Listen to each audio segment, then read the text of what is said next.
Hello, dear family and friends. Today I wanted to share with you about my thoughts on some of the most important questions that we should look at and talk about and discuss more in depth, beginning with what is the purpose of human life. I remember way back in high school, I would ask myself, what is the purpose of my life? What am I supposed to do? Go to school, get a degree, get a job, get married, have children, and then what happens? And that was really the main reason I pursued to become an engineer, to understand, are there any real truth to life? And when I did not find that, eventually, like around age 30 or so, I decided I would start really looking myself, try and find answers to these questions that I had. And first and foremost, of course, the question is, does God exist? I grew up as a Muslim and I did believe in God. And yet I could not feel God's presence in my life. I remember I would pray, I would fast, and it seemed like I had no relationship with God. And so, of course, then that's very important to come to not only have a belief of God's existence, but do we have a relationship with God? And of course, the next question is that if we do believe in God, if we do come to know God exists and we have a relationship with Him, and then we want to know, why did God create us? And that brings us to understanding of who we are as humans and our human nature and our relationship with God and ultimately our purpose. And of course, if we do believe in God, and then people ask the question, then why is there evil in this world? And that's a really good question that needs to be answered, understood. And so another important question that we may ask is that, do we have free will? Some believe that everything is destined by God. And then where is our free will? So we need to understand that question deeply as well. Also, what happens after we die? Is there life after death? Is there such a thing as a spirit world? Or some may believe that there is reincarnation and we just come back as something else. Really, what happens after we die? And ultimately, can there be peace on earth? And not only on earth, but it has to begin with the individual. Can we have peace ourselves?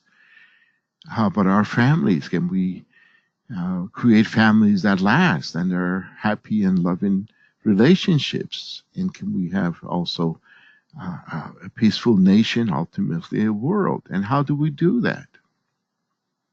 Of course, if you say God does not exist, then we need to do the same thing, ask the same questions as well.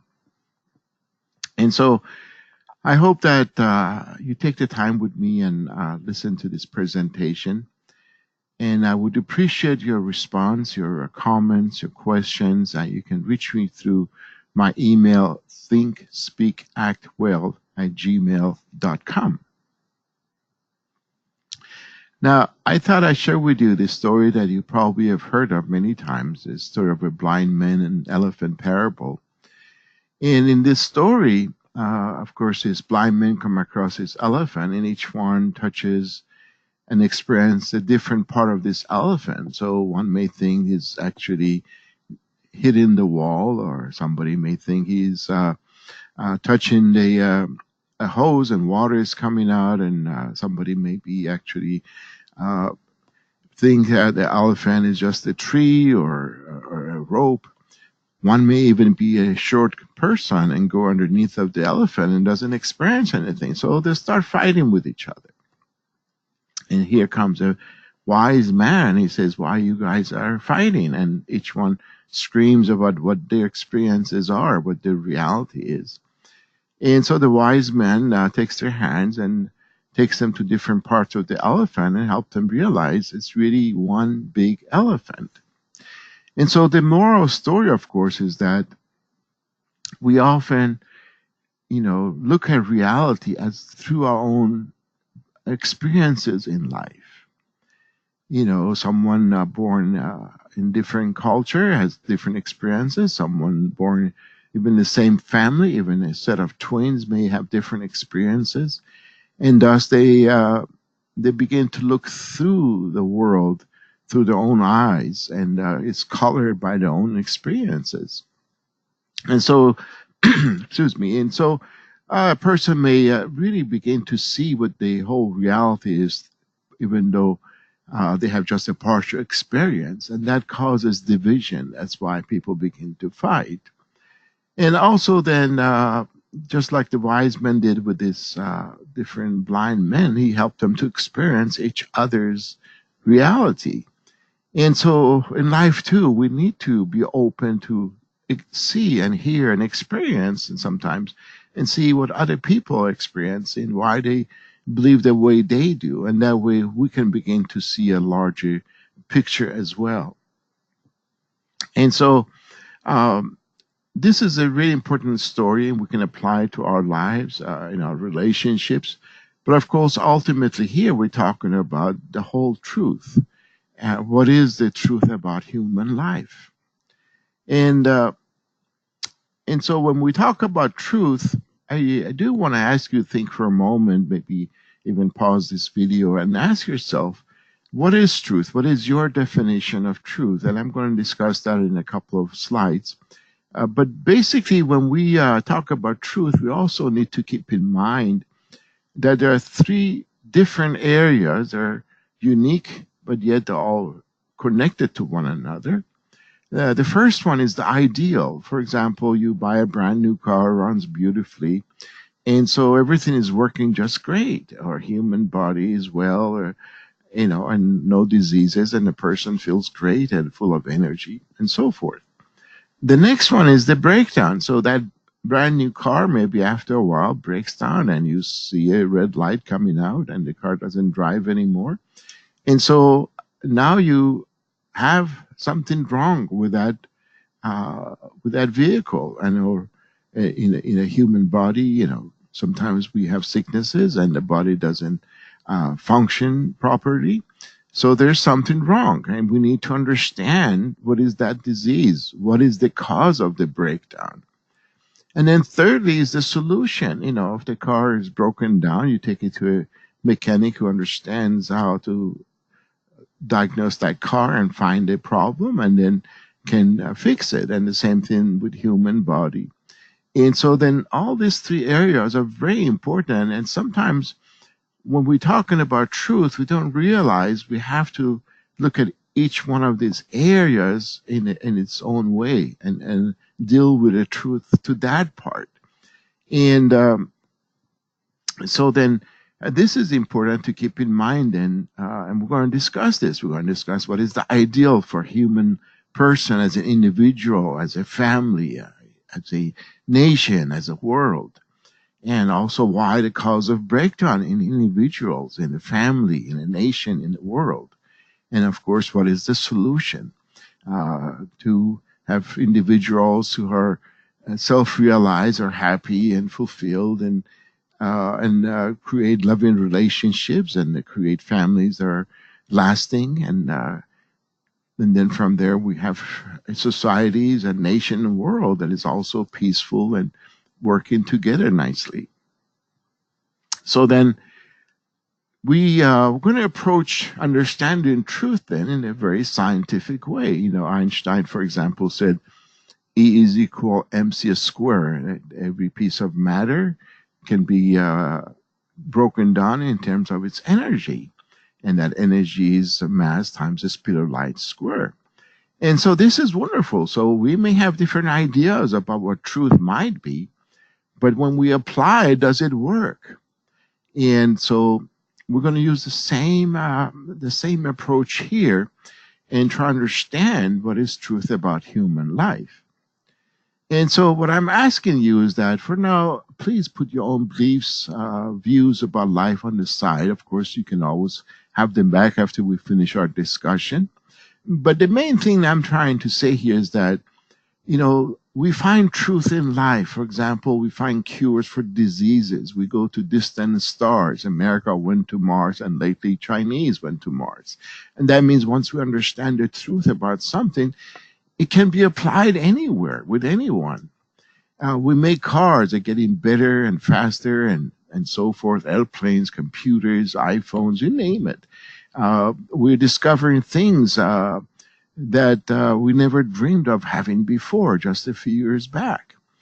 And of course, then the key point is that we're discovering truth about them. And as we mentioned, truth works. When you learn about how to design a good car, then anybody can make it.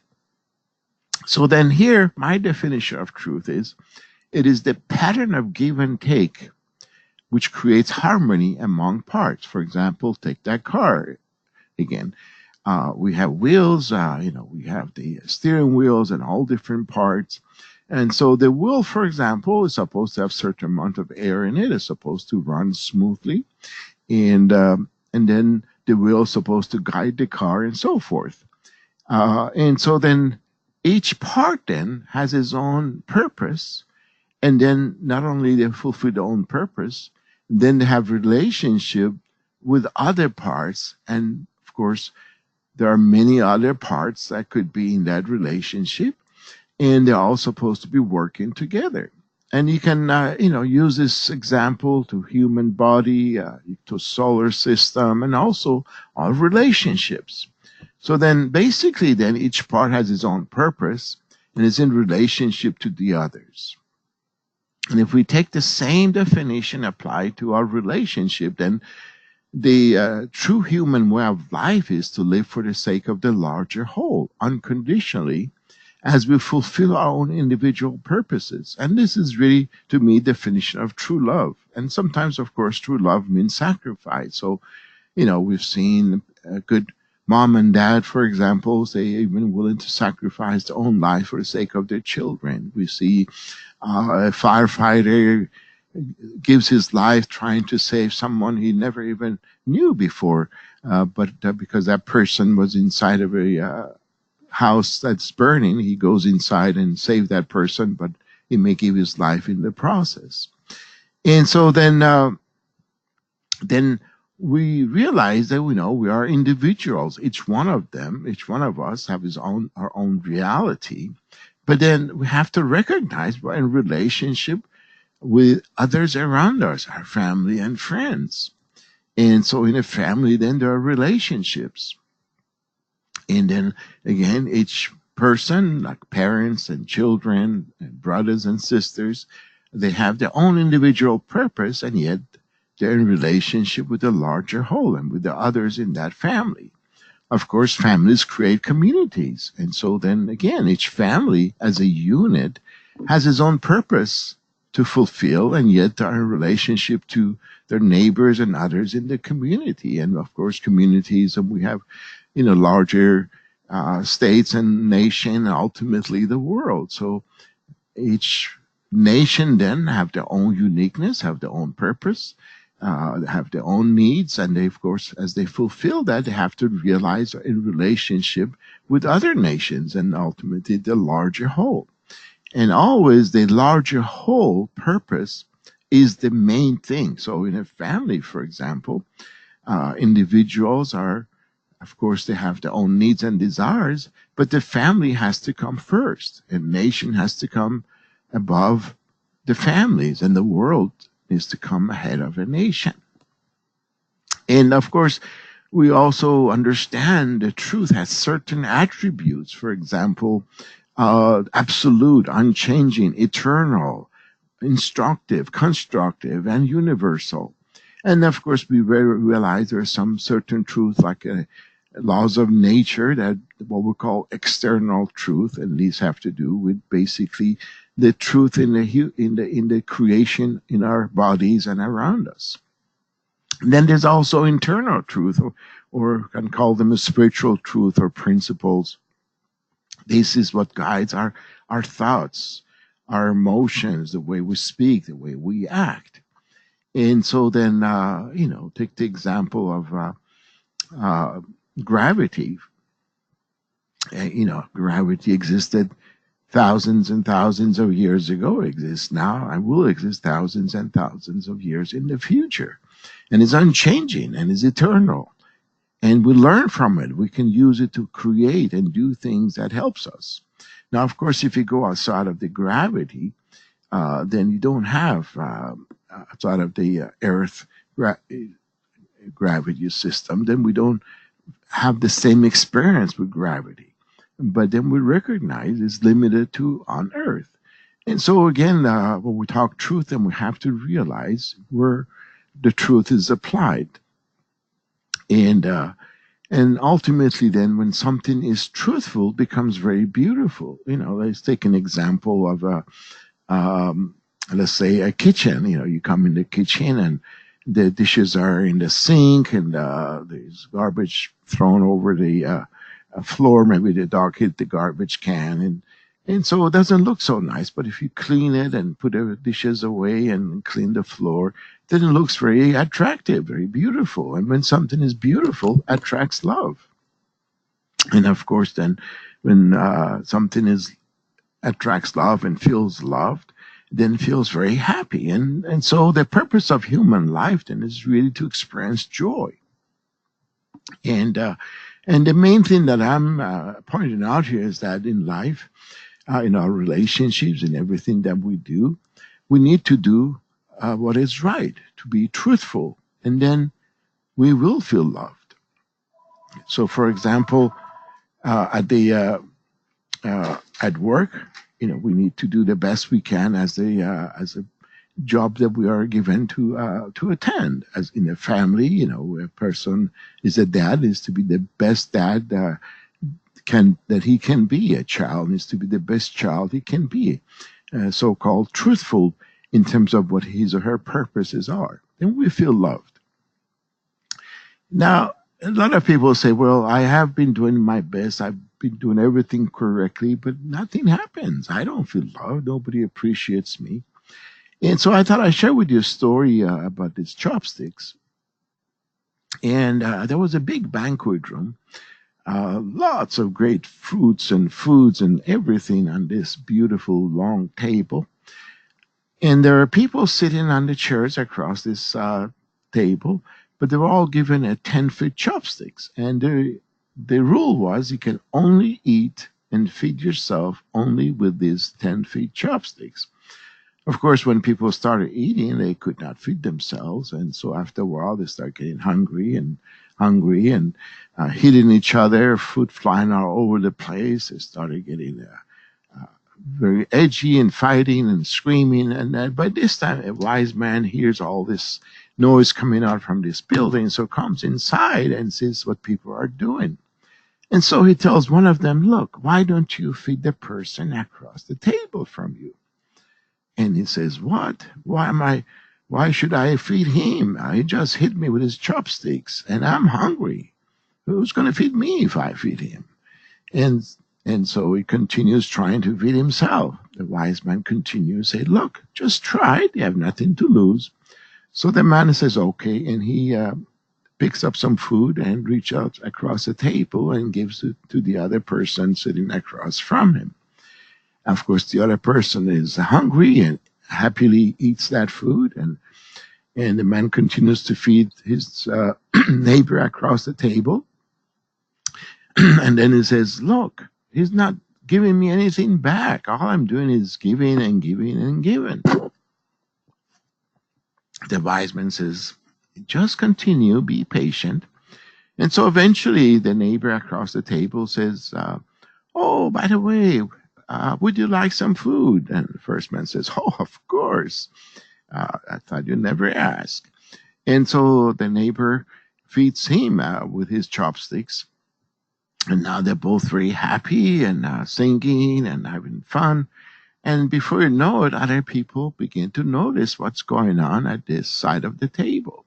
And so they start trying to do the same thing. And then before long, everyone is feeding each other and very happy. So then, of course, the moral story here is, again, the true human way of life is to live for the sake of others. And sometimes we need to sacrifice. And so then question is then, why do we have breakdown? Why don't we do things for the sake of others? And the reason is what I call selfishness.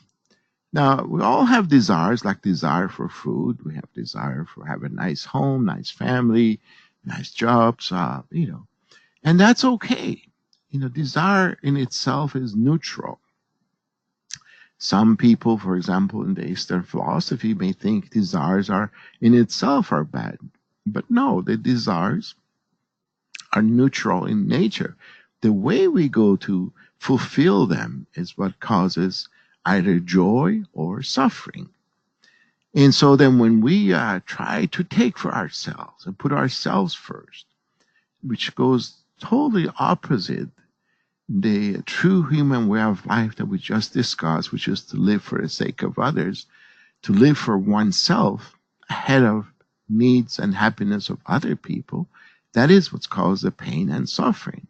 Of course, the extreme of that is like stealing, killing, rape, and so forth, which is taking other people's wealth, body, and life for one's own pleasure or need. And so then that's why some people call selfishness evil. Of course, there are different degrees of selfishness, but the fact is, even the smallest act of selfishness is just grows to become something larger and larger. The bigger question here is then why? Why do people do things that hurt themselves and those they love? Why do we act selfishly that ends up hurting others? If our human nature was designed by a loving God, then our nature should be wanting to give, wanting to live based on the true human way of life, which is to live not only for ourselves, but to live for the happiness and benefit of the larger whole. And that's a great question that we're going to discuss more in depth in other videos. Hopefully, I will share those with you as well. And so then, what I like to ask here then, having discussed briefly so far, I mentioned to you in the beginning that we want to begin with the assumption God exists. So now I want to build a worldview. I want us to begin to really examine our own way of looking at life. We all have certain worldviews. And by worldview, I mean, of course, how do we go about doing anything? What is guiding us? For example, you may want to say, okay, how does change come about? How do I bring about a better relationship with my loved ones or my friends, with my neighbors and what have you? And that comes from your worldview. For example, in Marxism, they believe there is no God. And they believe in dialectic, which means conflict. So they bring about change in their own nations and the world through conflict. And that's why they create conflicts of any kind. It could be extreme of violence as well. Now, if you believe that there is a God and your worldview then should be centered on God, a God-centered worldview, then, as we've been discussing, the proper way is to bring about change is through give and take, harmonious give and take. And of course, remember, we talk about ideal. So we're talking about ideal. Now, when there's breakdown, we're going to discuss that more in depth in other discussions. But we're talking about ideal right now. So ideally then, if God exists, then we have to recognize God is the first cause. God is the source of truth, beauty, and love. We need to realize God is self-sufficient, has his own energy, and is the source of energy for everything that God creates. And that God is the creator, and God uses his truth, and the creation thus is truthful. So everything we see in this world is fulfilling their own purposes. A dog, a fish, a cat, the tree, rivers, they all do what they're supposed to do. It's only human life that we see we act and sometimes do really selfish, very extreme, evil things. And so again, that's a discussion we will discuss later. But for now, then, we assuming God exists, and we realize that God creates with His laws, His truth, and of course, so we talk about external truth. These are laws of nature, and our internal truth. These are what we call spiritual laws, or principle, or divine principle. And again, the most important thing to realize that we discover truth and principles. And it's so important to realize that we are created beings. If we believe in the existence of God, then we need to recognize we are created beings, and God created us. And so then, under God-centered worldview, then God should be the center of each and everyone's life. God should be the center of a family. God should be the center of a society. God should be the center of a nation. God be the center of the world. And what I love about our nation, America, is that we say, in God we trust. Our Constitution is derived from understanding that God exists. Now, we also believe as religious people that God created the first man and woman in religious books called Adam and Eve, the first man and woman. Now, some of you are parents, some of you will be parents, but at least you can imagine the heart of a good parent. What does a parent want for his or her children? They want them to be happy. They want them to grow, become loving, responsible adults. And then they get married, not before that, only after reach a certain maturity of character. Then they get married, have children, so they too can become good parents. And then they eventually have their own children, and this cycle continues. So then, in an ideal situation, the way God would have wanted this world to be is that Adam and Eve be connected to God, certain on heart, on love, on maturity.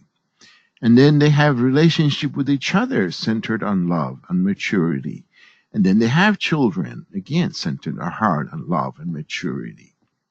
And this is become the foundation of a society. And this can, of course, expand and grow and ultimately into a world. And this is what, is referred to as God's kingdom. This was meant to happen from the beginning and continue. Of course, we don't have that, and that's the breakdown that we need to discuss more in depth at another time.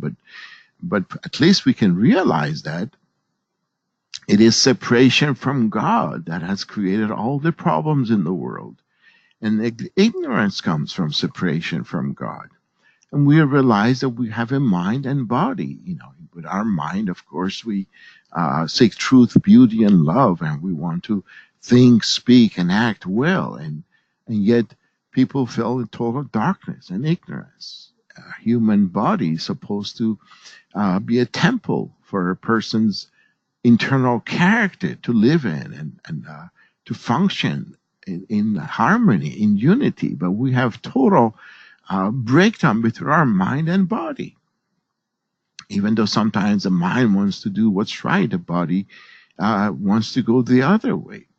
And so we realize that separation from God is the main reason for this problem that we find in the world today. Now, again, in our future discussions, I will discuss with you why did separation come about. Imagine, you have children, and your children, you love them and they love you.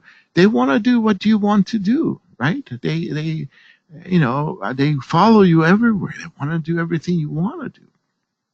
And so when Adam and Eve were created, they've never done anything wrong. And then their nature is from God, is pure nature. Why would they want to disobey God? We know in our religious text that Adam and Eve disobeyed God and they left God. So that's a wonderful question to discuss later. And why did that happen? And so then, ever since we can look back at human history, we see people been searching for truth.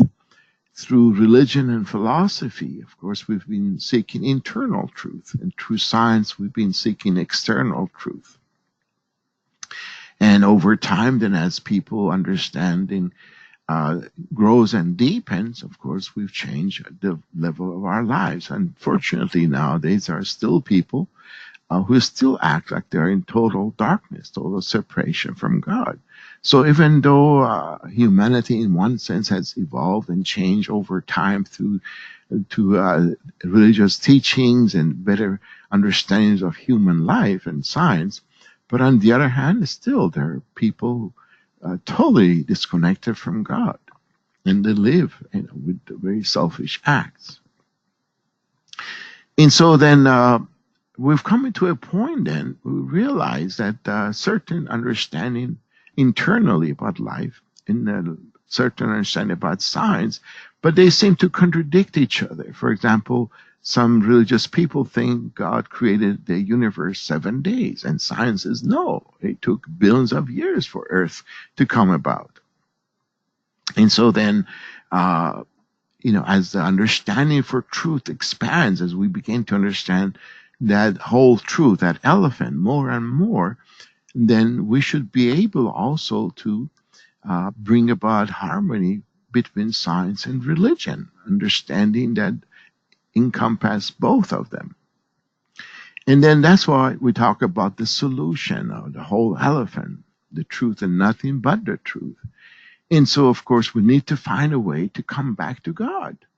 If the problem is separation from God, then the solution is the relationship with God, not just the belief, but our own personal relationship with God, feeling God's heart and love in our own lives, and realize that we are meant to live based on God's laws. And so then this is why we say the need for a new truth.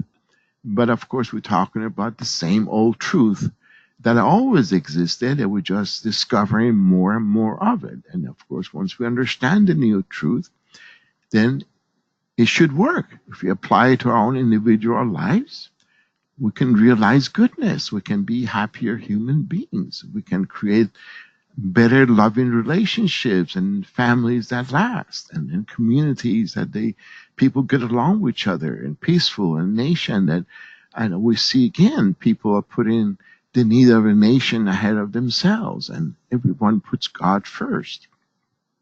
And so then that is the key. That's what we need.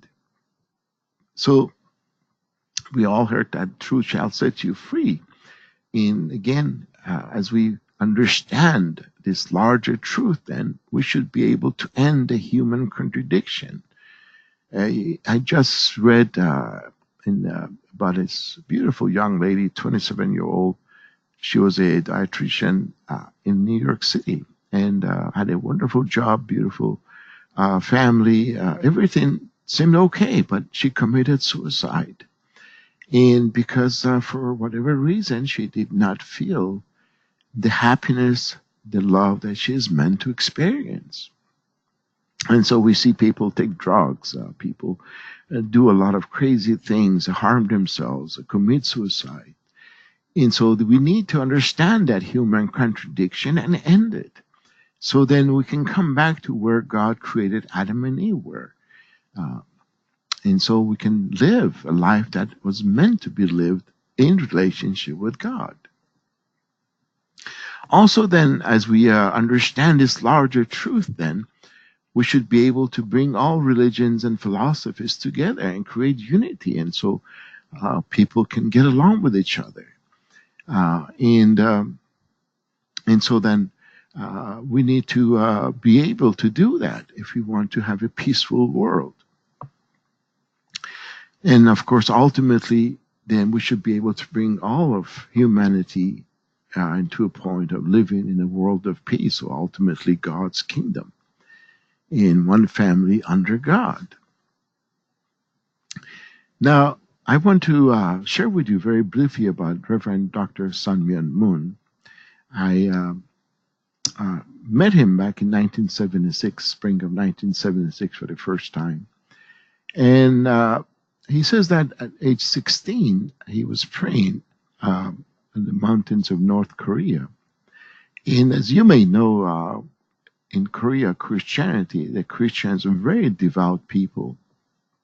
And he grew up in a very devout family. And Jesus came to him in his prayer and said, I want you to carry on with my mission. And he said no. And finally, after 3 times of being asked, he said, okay, I will do that. And so I spent years after that trying to understand what is the truth, God's truth or divine principle. And he had to pray a lot and suffer a lot. And he said he went to spiritual world. He talked to all different saints and prophets like Muhammad and Moses and Jesus and Abraham and Jacob. And he had to fight with Satan and try to understand God's truth. And so ultimately he discovered the divine principle and took it to God, and God ultimately said, yes, this is my truth. And so he began teaching this truth. He was born in 1920 and passed away September of 2012. And he basically taught almost every day. I spend sometimes days with him, and I see him literally teach, going up to like 2 in the morning and then waking up again 4 in the morning, 5 in the morning, and teach again all day with some breaks for lunch and dinner. The first time I met Reverend Moon was back in Berkeley. I was in a center where other members were waiting for Moon Kam to speak to us. This is back in spring of 2016. I'm sorry, 1976. Everybody was kind of quiet, meditating and praying, and I had my eyes closed and praying internally, and I heard beautiful music as something I've never heard before. So I thought someone is singing. And so I opened my eyes, and no one was singing. Everybody was again quiet and calm and praying. And I realized after a while that this beautiful singing is coming from the spirit world, from angels or people around me in the spirit world. And then when he came, you could feel the whole energy of the room changed. Everybody felt so tuned with him, so happy and smiling, and it was amazing. And I had same experience with him every time I met him. And I spent many years after that studying divine principle. Some asked me, I grew up as a Muslim. How did I change to Unification Church? And I say, I never really converted. I just come to understand my own belief, understanding God's truth, realizing that I am God's child, and there is a certain way that God wants me to live. And so basically then Reverend Moon started many activities trying to show in practice how you're supposed to run a God-centered family, a God-centered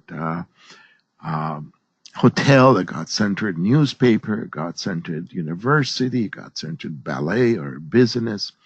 But the core of his activities is Family Federation for World Peace and Unification. And some people, call us Unification Church or Moonies, but in reality, we are a movement. We are not a church, a movement to bring about the teachings of divine principle to others. And you will meet people of all different backgrounds, religious backgrounds or cultures, races in our movement. And Reverend Moon, one of his most important things he does is what we call the blessing, and having young people or people already been married come to get the blessing through the unification movement. And he said, for example, how do you, solve the problem between blacks and whites? Well, he intermarried them. And so we have many families who they're black and white families. And so the children, he says, then they're neither black or white. They are God's children. And also, for example, Japan invaded Korea and ruled Korea for many years. And it was huge hostility and resentment between the two nations. And so many members from Japan and China, or Japan and Korea, intermarried. So the children are neither Japanese or Korean. And so then I hope this brief sharing with you gives you some ideas about divine principle, as well as I hope that helps you to reflect more on your own thoughts and beliefs. And I would really appreciate you write to me and share your thoughts and ideas.